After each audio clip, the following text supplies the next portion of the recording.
Hi, my name is Sylvia Alba, and my study focused on behavioral goal setting.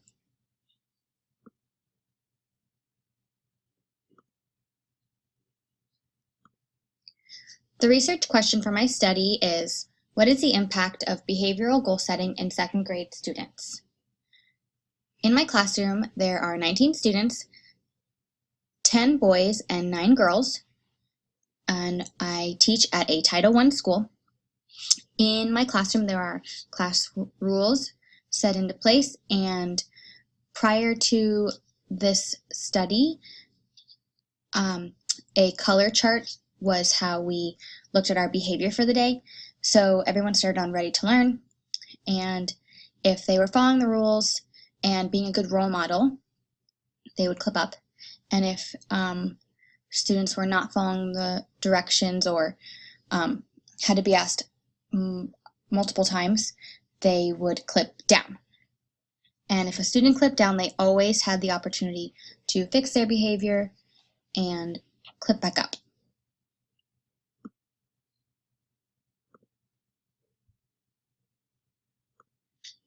While researching, I wasn't able to find a ton of information on behavioral goal setting. It was more about academic goal setting, but the themes that I was able to pull out of these studies were goal setting and student participation. I believe that goal setting is an important part of living a productive life, and it's vital to start developing this behavior at a young age. In one study that I found, it was conducted on college students, and they set academic goals. And it was found that the students who set specific goals exhibited a 30% increase in their grade averages. Those students took personal responsibility for their goals, and that was a big factor in their success. And so what I tried to take out of that study was the taking responsibility and the students participating in writing their goals.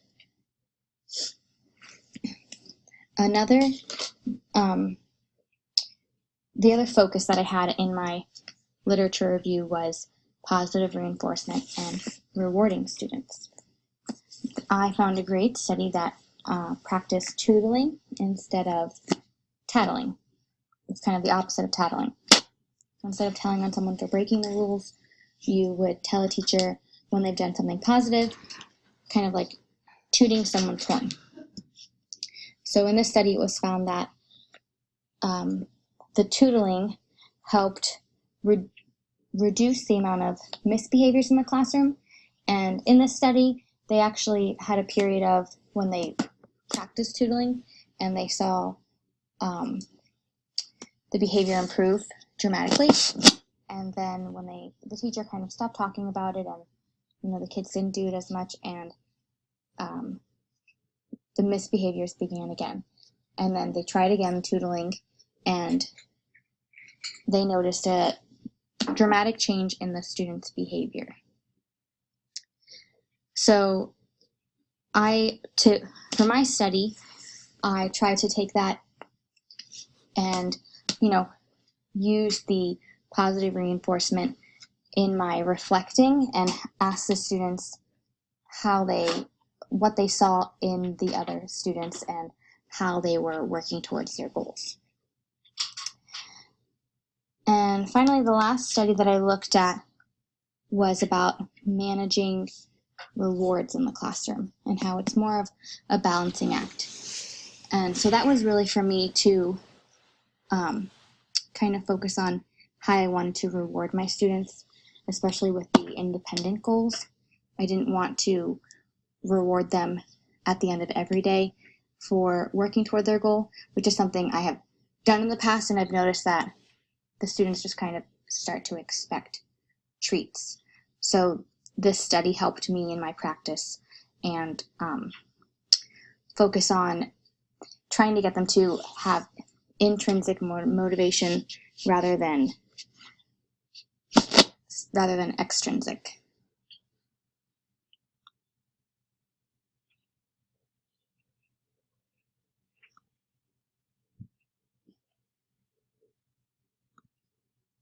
So the first part of my study was behavioral goal setting as a class. So on Monday mornings, we would decide on what goal to have for the week and what our reward would be after we received our 5 stars. At the end of each day, we would have a discussion about how our behavior was, and if the students gave enough evidence that they worked toward their goal, then we would draw a star on the goal chart.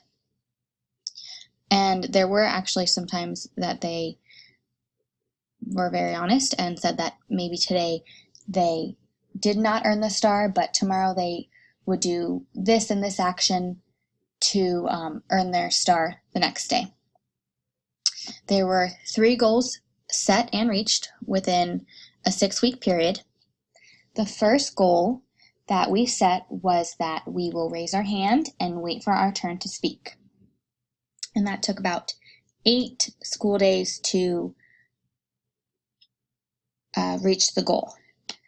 Our second goal was that we will use kind words and be respectful to our classmates. That goal took about 7 days, so it was better. And then the third goal we set was we will use inside voices and stop talking when we hear waterfall. So what waterfall meant was that if I or a student in the classroom thought it was a little bit too loud while we were working, someone could say waterfall, and then everyone would make a calming waterfall kind of noise, and then we would remember to be quiet. It was a little reminder that we tried out. And that goal, it was actually before and after we had a couple days off of school. So it did take 12 days, but I think that the excitement of having a long weekend and then getting back into the groove of school might have affected that one. So for data collection, I took note of the daily reflection conversations that we had at the end of each day, and I kept a teacher journal for what I saw throughout the day.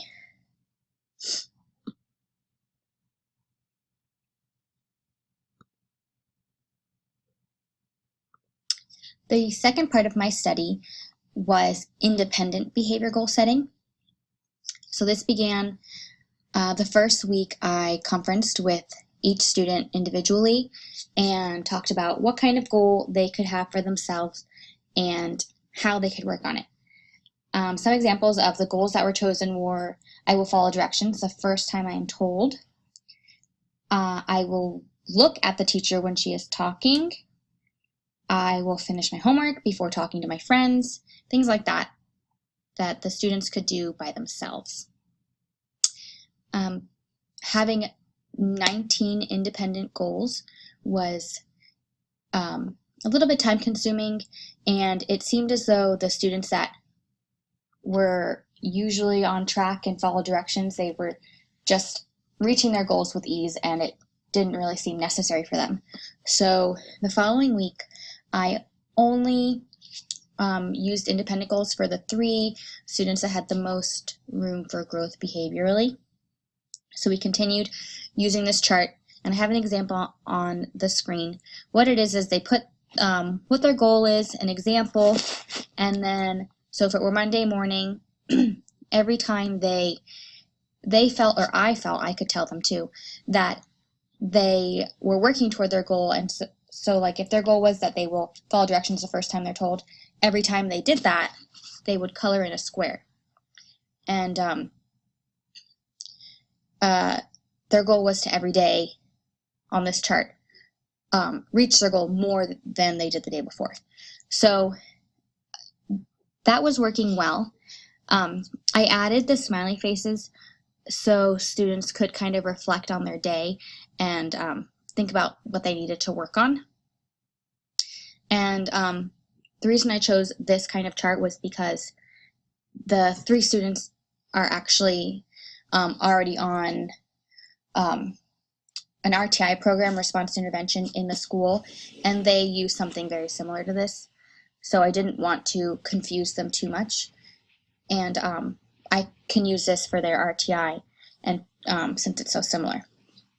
So the data collection that I had for this individual goal setting were daily reflections from the students, the student tracking on this chart, and my teacher journal while watching these 3 students.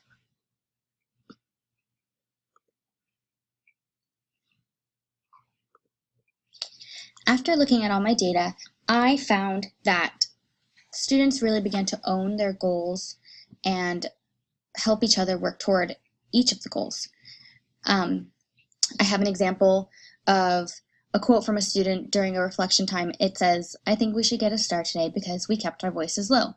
You kept saying we were doing a great job during daily 5. And when someone got too loud, I reminded him and then it was fixed." So that's a good example of her reflection, as well as her owning her goal and working at it and helping others work toward it. Another quote that I had from a student was that for our last goal, our reward was to watch a little bit of a movie and have a snack at the end of the day. And so the way that he would remind his students and kind of own the goal was to say, "Don't you guys want movie and snacks?" So that was, their reward was really, the extrinsic reward was really what motivated him. Another finding that I had was that the individual goals were not as effective as the class goal. And one of the quotes that I have from this is that it says, "But Caitlin reminds me of our class goal, so I'm doing a good job at that one. I don't always remember my other goal." And this actually happened, I think, with the 3 students almost every day. If I hadn't reminded them or said, "Oh wow, I'm really proud of you for doing that, go color in a square," then they forgot to color in the squares, or after about half an hour they just didn't remember that they were working towards that goal. So it really helped having working together and having teamwork in the classroom. So in the future, I don't think I would conduct class and individual goals simultaneously. It was just too much going on with everything else as well. I really thought that the class goals were a great way to help students work toward positive behavior. And even now that I'm done with my study, they're still asking if we can set a goal. So they really did enjoy it, and they really liked motivating each other to work hard in the classroom.